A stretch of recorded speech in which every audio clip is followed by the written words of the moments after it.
Әлемдегі ең күшті қылмыстық топтар.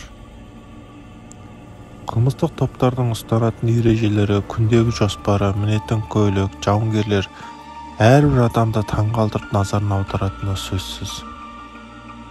Осылайша адамзаттың үрейін тудыратын заманауи қылмыстық топтың бірі Якуза туралы сіздерге ресми деректер таныстыратын боламын. Якуза тобының шығу тегі. Якузаның мафия тобы тіпті 17 ғасырда пайда болған. Бұл топ 17 ғасыр жылы Японда самурайға белгілі бір дәрежеде қарсы шыққандықтан пайда болған. Японның үлкен ханзадалары самурайға қарсы тұру үшін пайдаланған болса, Якузаны құпия болып қалатын жұмыстарға керектеніп келген. Өткен ғасырдың мафиясы Якуза ханзадалардың арқасында аты халыққа кең тараған. Якуза тобының құрылымы. Заманауи мафия ішінен топ-топқа бөлінетін болғандықтан, қатаң режимге бағынатын болған. Якузаның тобы болса әке мен бала, аға мен бауыр деген сияқты топтан құралатын болған.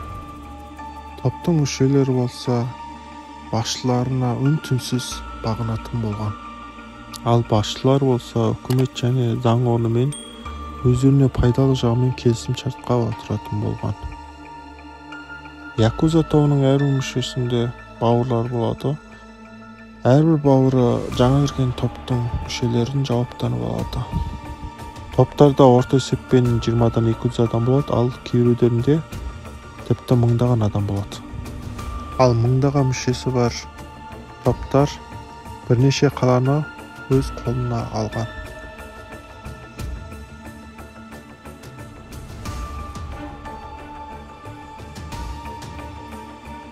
Олар бір отбасы. Якузалар болса бір отбасы болса өмір сүретін болған, бірақ та қатаң режимге бәрі бірдей бағынатын болған. Өзіне үлкендерге құрмет көрсететін болған, тіпті өлуге де дайын болған. Сондай адал мүшелерден құралған топ. Жаза. Әл Якузаның тобы болатын болса, қандай бір өз рөлін терістеп қателік істейтін болса, абыроймен келіп, өз қателігін мойындауы керек. Егер ережелерді бұзып қателік істейтін болса, үн-түнсіз келіп, саусағын кестіретін болған. Бұл дегеніміз жауапкершілік бәрінен қымбат екенінің кепілдігі болады. Құдай әкесі. 1940-тан 1980 жылдары Ягумуши топты Казино топқа деген кісі басқарған. Бұл кісіні Ягузаманың құдай әкесі деп атайтын болған. 25 жасында түрмеден шығып, Ягумуши тобының бастығы болған. Бастығы болып Ягумуши тобын күшейткенімен аты жер жарған. Сол кездері өлтіреміз деген кісілер көп болған. Тіпті мойнына дейін атып тірі қалған. Солай топтың боссы ретінде жүріп, 1981 жыл жүрек талмасымен қайтыс болған. Топта әйел адам басқарған кез болған. Казино топқа өмірден өткендіктен, бұл топты ешкім басқармандықтан. Казино топқаның әйелі Кумико бұл топты өз қолына алған. Қатаң мінезді әйел болғандықтан, топтың адамдары санын қосып, алғаш рет есірткі саудасының жолын ашқан. Сол жылдары Японы барлығын өз қолына алған. Бірақ та өз арасынан ірткі шығып, әйел адамды басшы қылмаймыз деп көтеріл шыққан.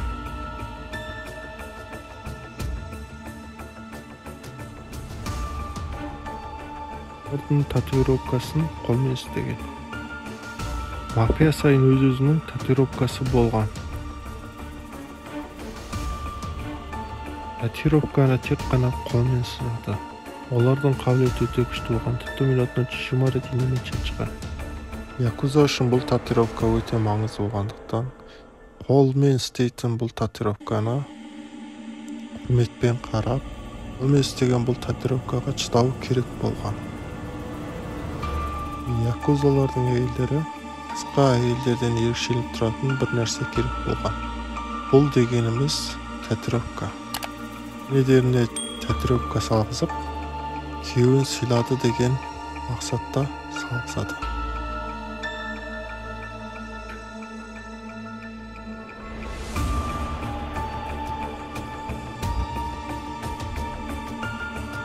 Якузаларды заңмен құптаған.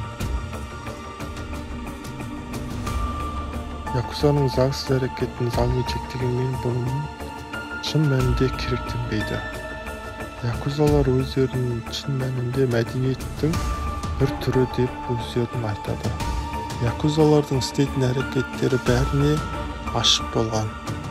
Бұны үстіміз жақта заңдағылар, Якузалар негізі ешбір қате нәрсе істемейді, бәрін дұрыс істейді деп заңмен шектеген. Дүние жүзін қамтыған қылмыстық топ. Якуза тобы Америка және Азия елдеріне жұмысын жүргізетін болған. Олар шет елдегі секторлар арқылы қылмыстық іс-әрекетін істеген. Америкада қару, есірткі, адам сату, интертеймент әлемі деген сияқты заңсыз әрекеттермен барлық 6,5 миллиард доллар тапқан. Орташа есеппен жылына 460 миллион доллар табатын болған. Ол әрекеттерін білген Америка Ямауши топқа байланысты барлық сектор бизнестерін заңсыз әрекеттеп қара тізімге кіргізген.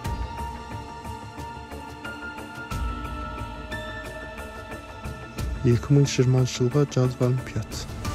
2020 жылы Токио елі өз елінде жазғы олимпиада жүргізетін болып, олимпиадқа арнап ең аз дегенде 50 миллиард доллармен істейміз деген жоспарлары шығады. Якузалардың елдің барлық құрылыс бизнестерін өз қолдарына алған. Қандай да бір пайда көретін болса, якузаларға 5% халық беріп отырған. Бизнестің пайдасын болады, құрылыс қандай бір жердің пайдасын беріп отырған. Ұнаса сіздер бізге лайк басып, сабскрайб басып қолдап кетіңіздер. Келесі бөлімге кездескенше.